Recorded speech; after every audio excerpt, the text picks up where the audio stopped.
மத்குரு சமாரம்பாம் யதிசேகரமத்யமாம் லக்ஷ்மீவல்லபபர்யந்தாம் வந்தே குரு பரம்பராம். ஆழ்வார்கள் வாழி அருளிச் செயல் வாழி தாழ்வாதுமில் குறவர்தாம் வாழி ஏழ்பாரமுய்ய அவர்களுரைத்தவைகள்தாம் வாழி செய்யமறை தன்னுடனே சேர்ந்து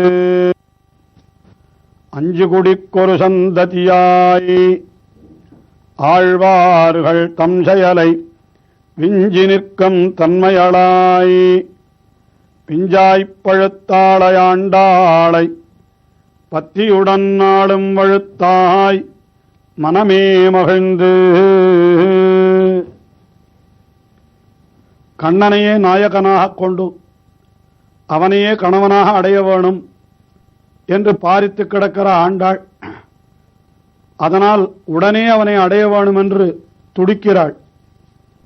ஆனால் இவள் திருவாக்கிலிருந்து அற்புதமான பாசுரங்கள் இன்னும் வெளிவர வேண்டும் என்ற ஒரு அவாவினாலே எம்பெருமான் உடனே இவளை ஏற்றுக்கொண்டானில்லை.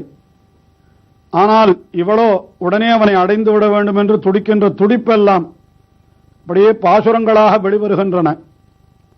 அதிலே கீழே ஆண்டாள் நாச்சியார் திருமொழியிலே மேகங்களை தூதுவிட்டாள்.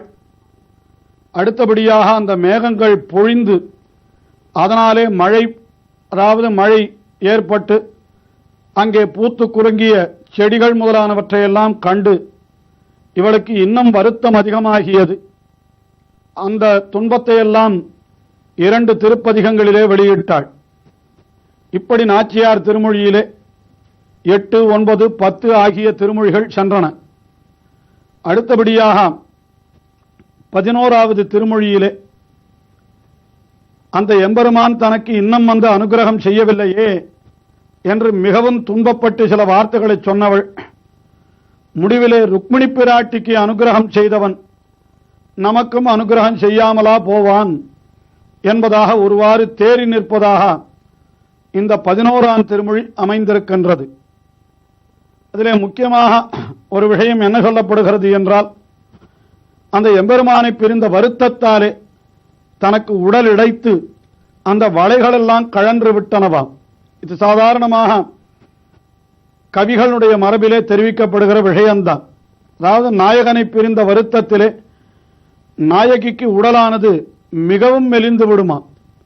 அப்படி மெலிந்து விட்டால் அவள் கையில் அணிந்து கொண்டிருக்கிற வளைகளெல்லாம் கூட அவளை விட்டு கழன்று விடுமா. அப்படி வளை கழன்று விட்டால் அதற்கு என்ன காரணம் என்னால் நாயகனை பிரிந்த வருத்தந்தானே. அதை அப்படியே சொல்லாமல் என்னுடைய வளைகளை எல்லாம் நாயகன் கவர்ந்து கொண்டு சென்று விட்டான் என்று சொல்லுவது இது ஒரு கவி மரபு. நாயகனை பிரிந்த வருத்தத்தாலே என்றோ இவளுக்கு வளை கழன்றன. ஆகையினாலே இந்த வளைகளை இவள் இழந்தது நாயகனிடத்திலேதான் என்பதாக வைத்து, அப்படி இப்படியெல்லாம் என்னுடைய வளையை நீ பறித்துக் கொள்வது நியாயமா என்று நாயகனையே நோக்கி அல்லது நாயகனை நெஞ்சிலே வைத்து அவனிடத்திலே கேட்பதாக இப்படி பாடல்களெல்லாம் பாடுவது அந்த கவிகளுக்கே உரிய ஒரு தனி மரபு. இப்பொழுது ஆண்டாள் அவளும் ஒரு நாயகி. அந்த நாயகியான அவள் கண்ணனையே நினைத்துக் கொண்டிருக்கிறாள். ஆனால் கண்ணனோ வந்து இன்னும் அவளுக்கு அனுகிரகம் செய்யவில்லை, அவளை ஏற்றுக்கொள்ளவில்லை. ஆகையினாலே அவளுக்கும் உடலிழைத்து அந்த அவளுடைய கைகளிலே இருந்த வளைகளெல்லாம் கழன்று விட்டன அல்லவா. ஆகையினாலே என்னுடைய வளைகளை இவன் கவர்ந்து கொண்டு விட்டானே, இவனுக்கு இத்தாலே என்ன குறை தீரப் போகிறது, இப்படி என்னுடைய உடலையும் என்னுடைய ஆத்மாவையும் இப்படி அவன் கவர்ந்து கொள்ளுகிறானே என்று மிகவும் துன்பப்பட்டு சொல்லுவதாக முதலிலே சில பல பாசுரங்கள், அதற்கு பிறகு கடைசியாக ருக்மிணி பிராட்டியை அவன் அனுகிரகித்த விதத்தை ஒரு பாசுரத்தாலே சொல்லி, அதுபோல நமக்கும் கூட அவன் அனுகிரகம் செய்வான் என்று தேறி நிற்பதாக இந்த திருப்பதிகம், அதாவது நாச்சியார் திருமொழியிலே 11ஆம் திருமொழி இவ்வாறு அமைந்திருக்கிறது. அதிலே முதல் பாசுரத்திலே அவனுக்கு எப்படி அவனுடைய திருக்கையிலே இருக்கிற சங்கமானது மிகவும் விருப்பமானதோ, அவன் விரும்பி இருப்பதோ, அதுபோல என் கையிலே நான் அணிந்து கொண்டிருக்கிற சங்கம், அதாவது வளைக்கு சங்கு என்னும் ஒரு பெயர் உண்டு. ஆகையினாலே என்னுடைய கையிலே இருக்கக்கூடிய சங்கு ஆகிய வளை அதை நானும் விரும்பி இருக்கிறேன், இதை அவன் கவர்ந்து கொள்ளலாமா என்று அவனை பார்த்து கேட்பதாக இப்படி பாசுரம் அமைந்திருக்கிறது. தாமுகக்கம் தங்கையில் சங்கமே போலாவோ யாமுகக்கமென் கையில் சங்கமுமேந்திரையேமுகத்தினாகணமேல் சேரம் திருவரங்கர் ஆமுகத்தை நோக்காரார் அம்மனே அம்மனே. முன் 2 அடிகளிலே என்ன தெரிவிக்கிறாள்? யாம் உகக்கும் என் கையில் சங்கம், என்னால் யாம் உகக்கும் என் கை என்று தான் மிகவும் விரும்பி இருக்கிற தன்னுடைய கையிலே இருக்கக்கூடிய சங்கு என்னால் வளை. அதாவது பண்டை காலத்திலே சங்குகளைத்தான் அறுத்து வளைகளாக அப்படி செய்து கொண்டிருந்தார்கள் போலும். ஆகையினாலே வளை என்கிற சொல்லுக்கு சங்கு என்றும் சங்கு என்கிற சொல்லுக்கு வளை என்றும் இப்படி பொருள்கள் உண்டு. அதை உள்ளத்திலே கொண்டு இங்கே என்ன சொல்லுகிறாள்? யாமுகக்கும் என் கையில் சங்கம் என்று நான் எப்பொழுதும் என்னுடைய கையிலே இருக்கிற வளையை உகந்திருப்பேன் அல்லவா, அதை மிகவும் மகிழ்ச்சியோடு பார்த்து கொண்டிருப்பேன் அல்லவா. ஆனால் இப்பொழுது என்ன ஆயிற்று? அந்த வளை கழன்று விட்டது. அதை சொல்லுகிறாள். ஆனால் எம்பெருமான் அவன் எப்படி இருக்கிறான் என்னால் தாமுகக்கும் தன் கையில் சங்கமே போலாவோ, அவன் தாமுகக்கும் சங்கம் என்னால் இந்த எம்பெருமான் எப்பொழுதும் அந்த சங்கத்தை மிகவும் உகந்திருக்கிறான்.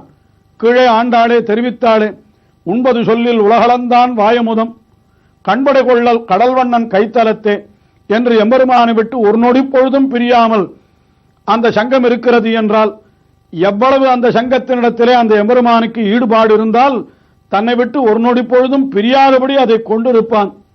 ஆக அப்படி ஒரு நொடி பொழுதும் தன்னை விட்டு பிரியாதபடிக்கு அவன் கையிலே சங்கத்தை கொண்டிருக்கிறானே, அந்த சங்கம் எவ்வளவு அவனுக்கு விரும்பத்தக்கதாய் அமைந்திருக்கிறதோ அதுபோலவே அன்றோ என்னுடைய கையிலே இருக்கிறவளையும் எனக்கு மிகவும் விரும்பத்தக்கதாய் இருக்கிறது. தாமுகக்கும் தங்கையில் சங்கமே போலன்றோ யாமுகக்கும் என் கையில் சங்கமும் என்னுடைய வளையும். ஆனால் ஏந்திழையீர், நான் என்ன செய்வேன்?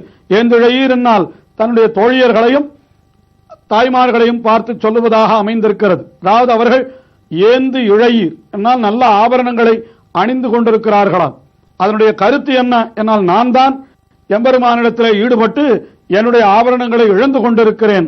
ஆனால் உங்களுக்கு அந்த துர்பாக்கியம் இல்லையே, நீங்கள் நன்றாக சௌமங்கல்யத்தோடு எல்லா ஆபரணங்களோடும் கூடியிருக்கிறவர்களாய் இருக்கிறீர்களே என்ன அவர்களை பார்த்து சொல்லி என்ன சொல்லுகிறாள்?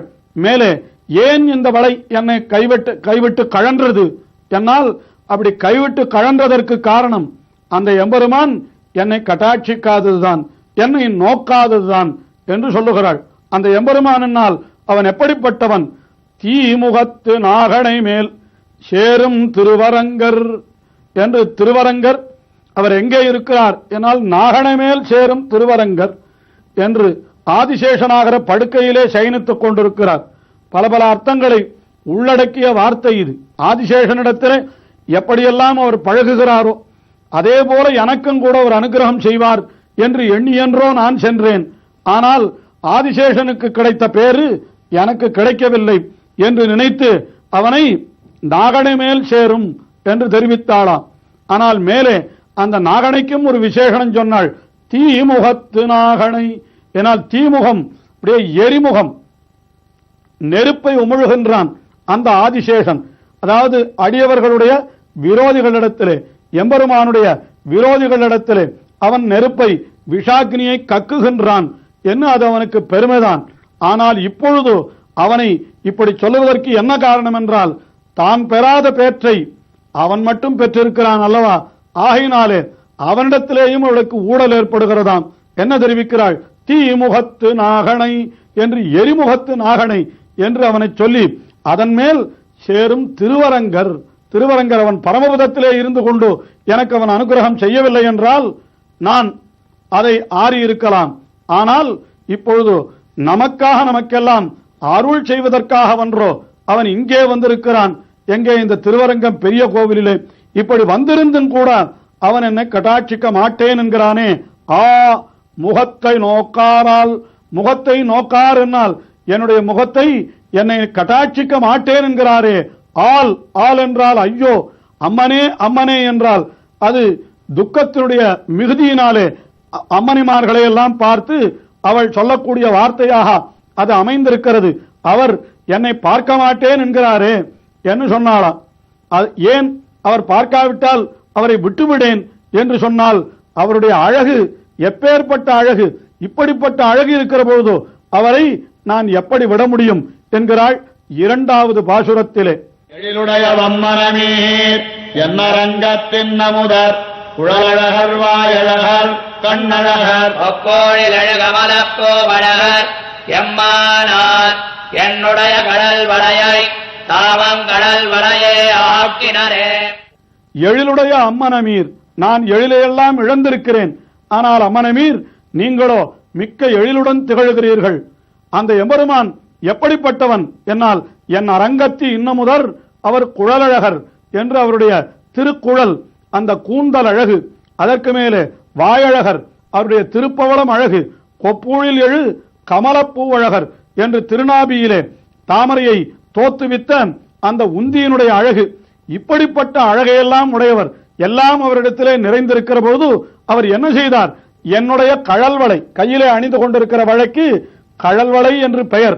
ஆனால் இப்பொழுது என்ன செய்து விட்டார் என்றால் அதை கழல் வளையே ஆக்கினரு, கழலுகின்ற வளையாக ஆக்கிவிட்டார். கழல் வளை என்பது அது ஒரே சொல்லாக அது ஒரு வளைக்கு உண்டான பெயர். ஆனால் இப்பொழுது அரங்கர் என்ன செய்தார்? என்னுடைய கையில் இருந்துக்கிற வளை அது என் கையை விட்டு கழன்று போகும்படியாக செய்துவிட்டார். ஆகினாலே என்னுடைய கழல் வளையே ஆக்கிவிட்டார், கழலுகின்ற வளையாகவே ஆக்கிவிட்டார் என்று இப்படி அந்த எம்பெருமானை நொந்து கொள்ளுகிறாளாம் இந்த பாசுரத்திலே ஆண்டாள். இன்னும் இதே மாதிரியான அனுபவம் தொடர்கிறது. தொடர்ந்து அனுபவிப்போம்.